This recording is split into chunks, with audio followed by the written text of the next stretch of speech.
What do you know, guys? So what we're up to, I'm setting up a dirty tank. I've talked about it in a short. I want to set up like a dirty tank. I was thinking about doing it like completely with no filter, like the one I've got upstairs, and then I thought, well, I've got a filter handy, so I'm doing something just for the sake of doing it, when realistically it's just as convenient to run a filter. I don't know, work without a filter, but I feel like I'm just doing something for the sake of doing it when it's not needed to be done.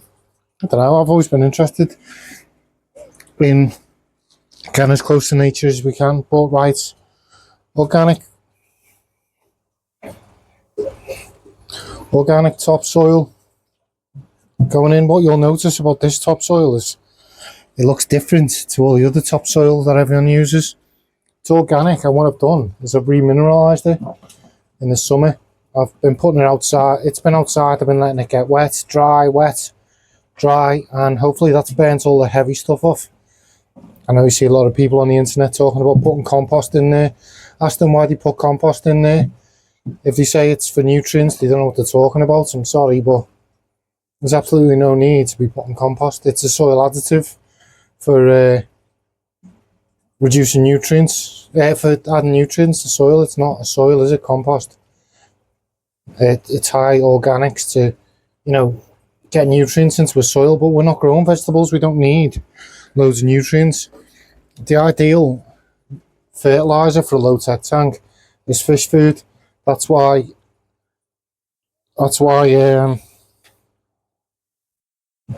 root tabs are just micronutrients. That's why you buy low-tech style ferts with just micronutrients, because the fish food has got all the macronutrients that your fish tank's gonna need to grow plants in a low-tech environment. So there's absolutely no need to be putting compost and loads of nitrogen, phosphates into a low-tech fish tank. All we need is an inch of dirt to provide the micronutrients, and then the fish food does the rest. It's just a reservoir for micronutrients. That's basically what Diana Walstad says in the book. And you don't need to be adding any sort of cups of this, that and the other, because we're going to need calcium, magnesium, stuff like that. That goes without saying, obviously, that. But that's where your top-offs and your water changes come into play. And you can also add it chemically. So like I say, all this has been remineralised, so it's had all the heavy chemicals burnt out, the heavy nutrition taken out of it, because it's not needed. We only want the micronutrients that are still here. There's, like 1,200 year supply of iron in organic pot and soil. Don't think this fish tank's going to run that long. Love it if it did, but I don't think I'll enjoy its whole life. We'd all like to, wouldn't we? But so I'm getting this set up for an inch soil at the bottom.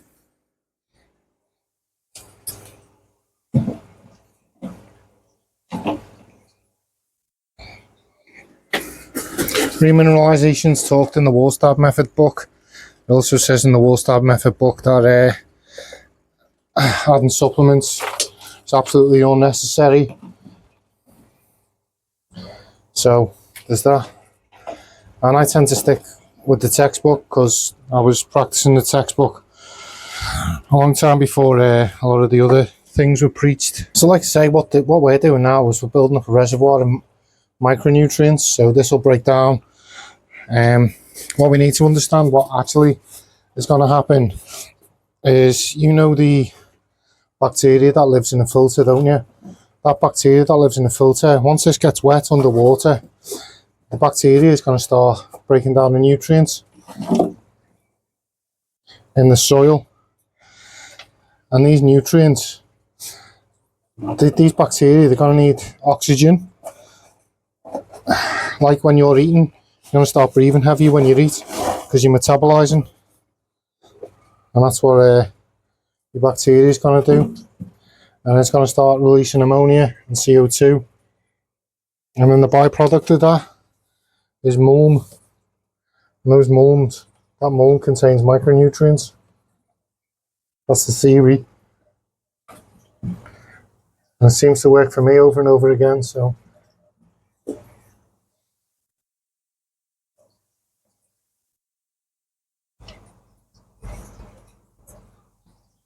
But so yeah, this is I'm going to do this, and then this is going to get broken down by the bacteria in your the stuff that you typically grow in your filter to turn ammonia into nitrate.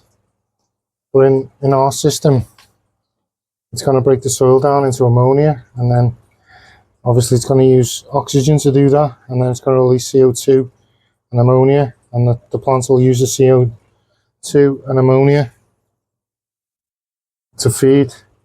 People say that plants use nitrates. Plants will only use nitrates if there's no ammonia in the water and no nitrite, because the plants have to convert nitrate back to nitrite, and then nitrite back to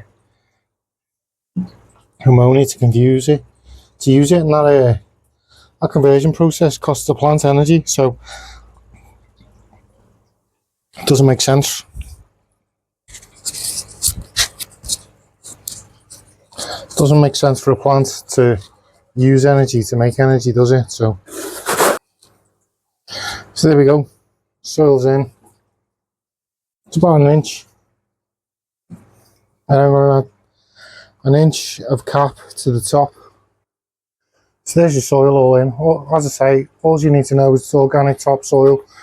I've left it outside to mineralise, so we should have mineralised away all the macronutrients out of it.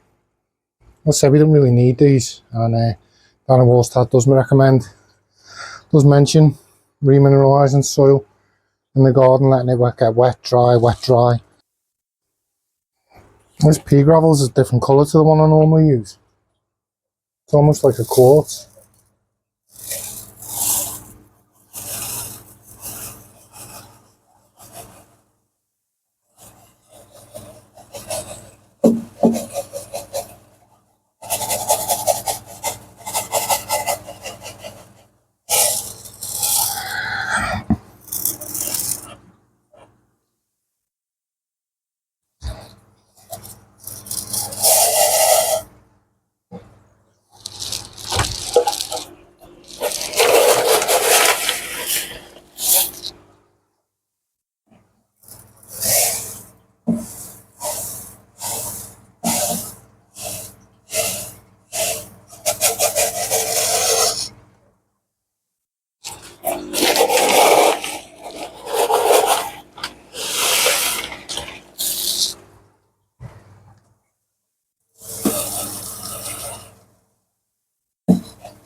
And you'll notice I'm only capping to 1 inch.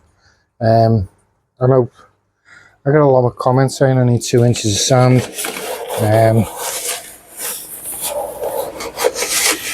But the thing is this soil's highly organic, like I explained before. It needs oxygen down at it, so if you start capping with 2 inches of sand, it's gonna make it hard for that oxygen to get down into the soil. And if them bacteria down in the soil aren't getting oxygen, they'll stop using the oxygen, and bacteria will start using the nitrogen, which is far less energy efficient. Don't get me wrong, there's going to be low oxygen environments in any biofilm, but you want to be promoting the highly oxygenated microzone, as Diana Walstad calls it.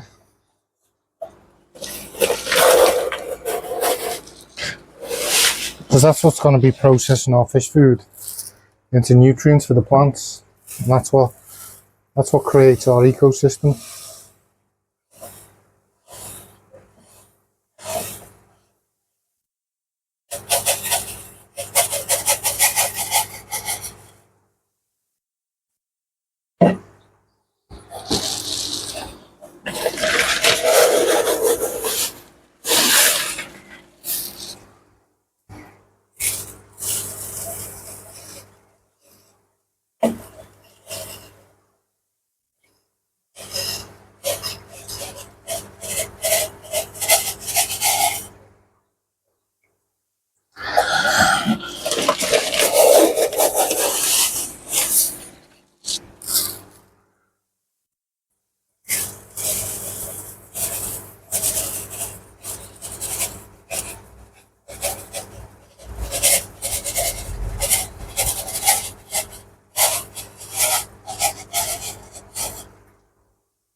So there we go. It's now capped, ready for the plants which are in the post. Now my plan is to get a load of dwarf sedge in here. I've ordered it. So if you think about this, right, so at the surface, from the top down, there's beneficial bacteria going to be living on the surface, and all them beneficial bacteria are going to be using the oxygen as it sinks down through the through this layer of gravel into the soil. And as it's working its way down, the oxygen is going to be used by the bacteria all the way down to the soil, and then the bacteria in the soil need as much oxygen as possible to convert them nutrients into CO2 and ammonia, and then the plants will use the CO2, ammonia, the phosphate, potassium that's released, and that's what it uses as its macronutrients. And then obviously calcium and magnesium, we get that in there by topping up with water top-ups and water changes.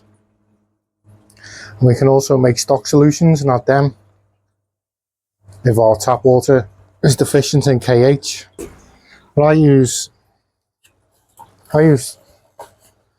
this GH booster to raise me JH. There is this one, salty shrimp GH plus. Let me see if I can find the ingredients on it. Can't see. See, it doesn't mention the ingredient list in there. But in the Walstad Method book, Walstad warns against using powders because they contain sulfates, which if this is got low oxygen and then sulfates get down there, the bacteria will produce hydrogen sulfide, which is something you want to avoid. Obviously you want CO2 coming out, not hydrogen sulfide. So that's it, the tank's basically set up, ready for plants. I'm just gonna add a bit of water to the bottom to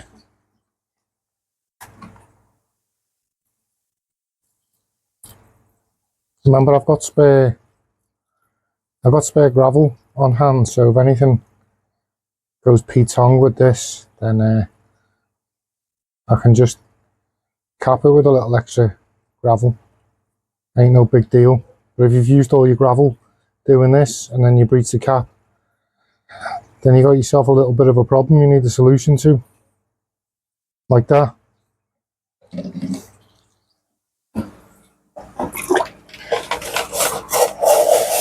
I've done that on purpose so I could show you that.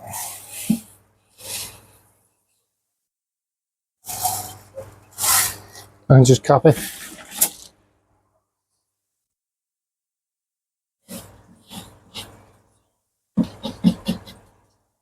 I say, I've pulled little bits of soil out before and left them in the water column, and I've never had a problem.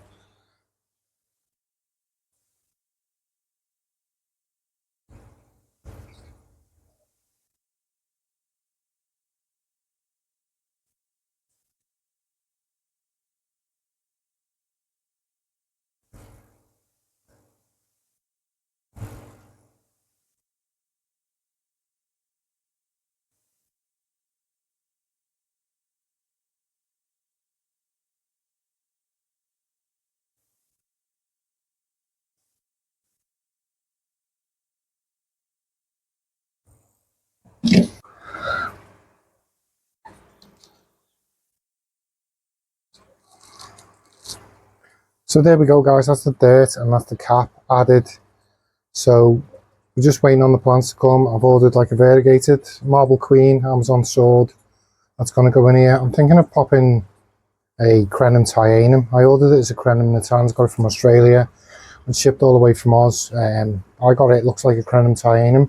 Maybe it'll get different leaves as it grows out, I don't know, but looks like a tyanum to me. It's got the straight leaves, so cost me a lot of money. I could probably bought about 20 plants for the price of this plant, but I'm going to pop that in here with the marble queen, and then I'm going to put some dwarf sedge in it, and then put a load of salvinia floating plants for the early advantage. But at the moment we've got a 1 inch of soil, 1 inch of cap. Soil's been remineralised to get it all breaking down, so it's wet, dry, the bacteria starts breaking all the nutrients down, making it milder, ready to go in the tank. Then I've capped it with 1 inch, like I explained. The oxygen in the water's got to go through all the bacteria here and then get down to the bottom, still oxygenated. And then the soil will use oxygen and the soil to produce CO2 and ammonia and phosphates and all that good stuff. And then as it breaks down, it'll turn into an aquatic mold, which will just be a reservoir of micronutrients, which technically we can have as many micronutrients as we want. It's never going to cause an algae bloom or any other issues like that in our tank. The saying goes, you never get algae issues in a tank if your tank's balanced with light, CO2 and nutrients. The nutrients, you can have high nutrients, and as long as the CO2 and the light's balanced and your plants are growing quickly, you shouldn't suffer with algae issues, because the plants are out competing the algae for nutrients. It's when your plants are struggling, that's when algae's got the opportunity to get going. That's why I don't recommend using 2 inches of sand, because I keep getting asked this question all the time, and that oxygen penetrating all the way down 2 inches to a highly organic area which will have tons of bacteria in it. I just don't fancy the chances, and if it goes wrong, it can massively upset the balance of our tank, and then if the plants are upset, algae can get old. So that's it for now. That's where we're up to. But you know, like people ask me a lot why I go on about this a lot, and why I, you know, say you shouldn't do this, you should do that, you shouldn't do this, you shouldn't do that. And the reason is because a lot of people are following these other they're following these other techniques of doing this, and then when things go wrong, they're coming to me and asking me what they should do to rectify it. And you know, my obvious response is, oh, I wouldn't have done it that way in the first place. You know, the one thing I'm noticing all the time is people are complaining of cyanobacteria and hair algae in the tanks with 2 inches of sand. And if you don't believe me, there's posts on it on Reddit, there's posts on it on on Walstad forums, and it just seems to be a reoccurring issue with the sand, 2 inches of sand thing. And I've even had people arguing with me saying, no, you need to do it this way, you need to do 2 inches of sand. But at the same time, while they're arguing with me, telling me I'm wrong, they were on Aquarium Co-ops group asking for help with that tank with cyanobacteria and hair algae, and the post's probably still on there now. Well, it will be. So if you're that way inclined, you could go and find it. But that's why I keep trying to drum it into people that I'm trying to teach people a way of doing it successfully. About 2/3 of my subscribers have come through my Walstad videos. Most of my channel, like 2/3 of my subs have, and probably 2/3 of my watch time has come from the Walstad videos. Like it's really blown the channel. People have really responded to it. But at the same time, I get a lot of negative comments telling me I'm wrong. But that's the thing, with tanks speak for themselves.